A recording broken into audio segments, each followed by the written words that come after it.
And today we're going to be looking at the Ansoff model.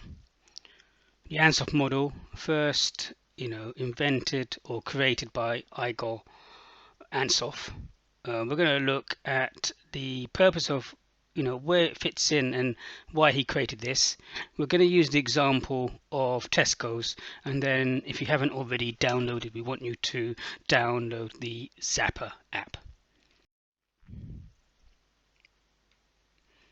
So, this was first developed in 1957 in an article, published by Igor Ansoff on his strategic diversification strategies, and he developed 4 different strategies. And again, this was and this was developed to be used as a strategic tool, and we're going to look at which part of the organization that it was developed for, and so hopefully we can piece all this together.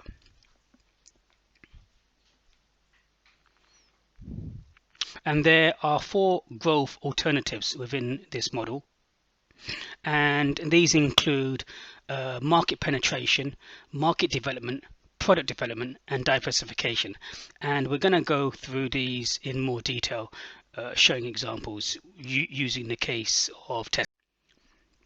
So the first thing is, as when we looked at the BCG matrix, where was the BCG matrix, and at what point and where in the organization do you use Porter's 5 forces or the value chain? So let's just do a quick recap. So we know that the business strategy in the middle part of the organization, in terms of where the use of the Porter's value chain can be used, and Porter's 5 forces. In terms of the corporate side, well, we know that we explained before, and if you watched the video, the BCG matrix will be used at a corporate level, and there we looked at the market growth rate and the attractiveness of the market. So when we're looking at it, we're really looking at the bottom side in terms of the Ansoff matrix, in terms of the functional side, and we have to bear that in mind, the functional side in terms of how you're going to market your products to achieve your marketing strategy. And if you remember, the marketing strategy is split between 3 different parts, which is your segmentation, your targeting, and your positioning. And it's a question of saying, again, how best do you want to achieve your marketing strategy with your marketing mix, your product, price, place, promotion, and the extended marketing mix, people, process, and physical evidence. So there are 4 parts to the Ansoff model, and these include, market penetration, which is developing existing products to existing markets. You've got, product development, which is existing markets to new products to existing markets. You've got market development, which is existing products to new markets. Or you've got diversification, which is new products to new markets. But again, we're going to go into more detail. So if we take the first one and we look at market penetration, which is existing products into existing markets, the aim here is to increase market share, selling more to the same market, get existing customers to buy more, widen the range of existing products to increase your overall sales. Therefore, you take your cost of goods away from your sales, which gives you your gross profit. More sales, take away your gross profit, gives you more gross profit. Take away your expenses. If you've got fixed costs, then these remain the same, which increases your net profit. So let's look at some examples of what Tesco's do to increase their market penetration. Well, Tesco's have different types of stores, and they've got over 1,000 stores in the UK, which includes different types of stores for different types of needs. You've got Tesco's superstores, Tesco's express stores, you got Tesco's metro stores, Tesco's ultra stores, you got Tesco's online where they drop to you.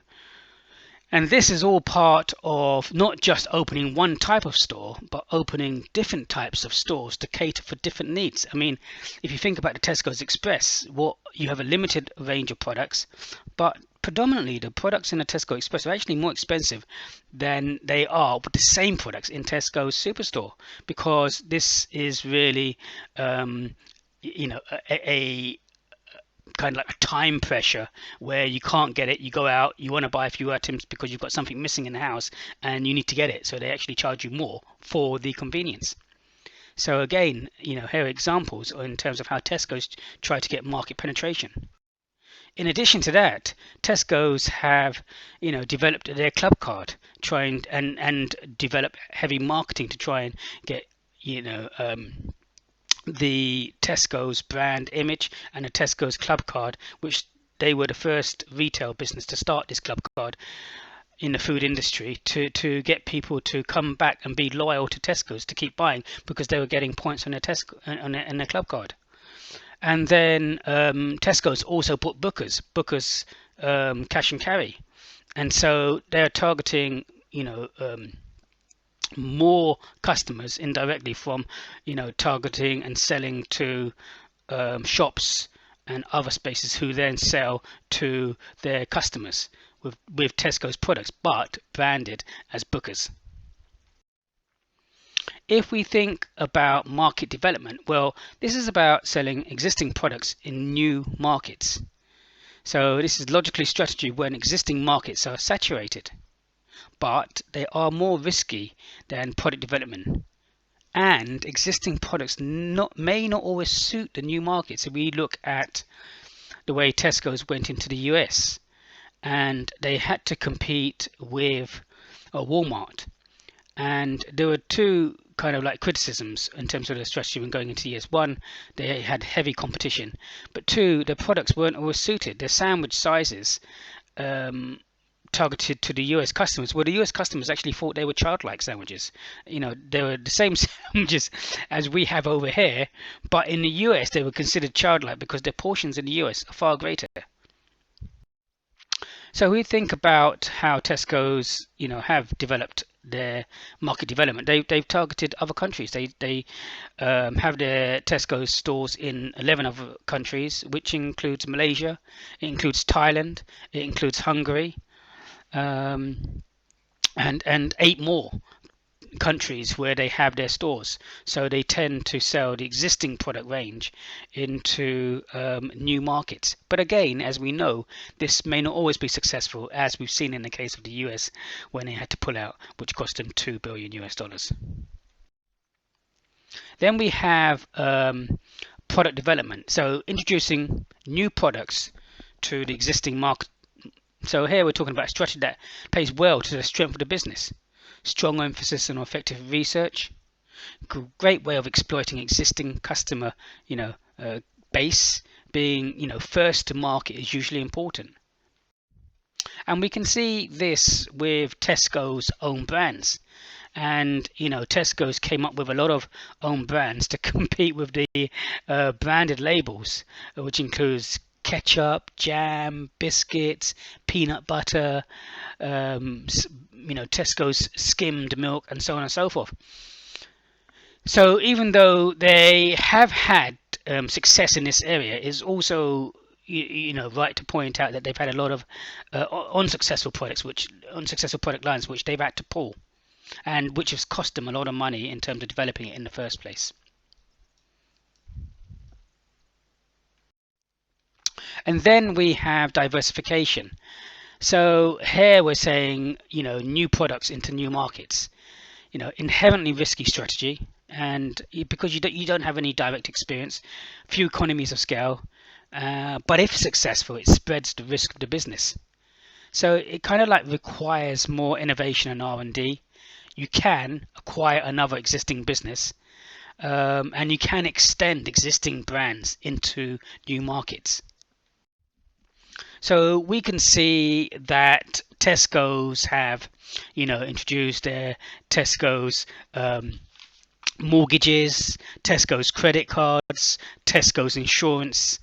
So they've introduced new products into new markets. And here we can see the Ansoff model complete in its entirety. So we can see the market penetration, the product development, the market development, and diversification. So it's not to say that, you know, you look at the Ansoff matrix and you say we are only going to tackle one, we're only going to go for market development, or we're only going to go for market penetration. No, you could actually tackle 2 or 3 different areas in the Ansoff model at one time, depending upon what your marketing strategy is, and how you're going to achieve the aims and objectives of the business. So I hope that has helped today for Mr. Tan regarding the Ansoff model. As we also require you to, again, if you haven't already, download the Zapper app. Just type in your mobile, download Zapper app, and you'll see it comes up here on Zapper, and you can just install it on your mobile. Once you've installed it, you can just launch it, and then you can scan the app, and the app will lead you, if it's the Ansoff model, for example, to other links to other videos we would like you to watch for additional homework. So I hope that has helped today from Mr. Tan.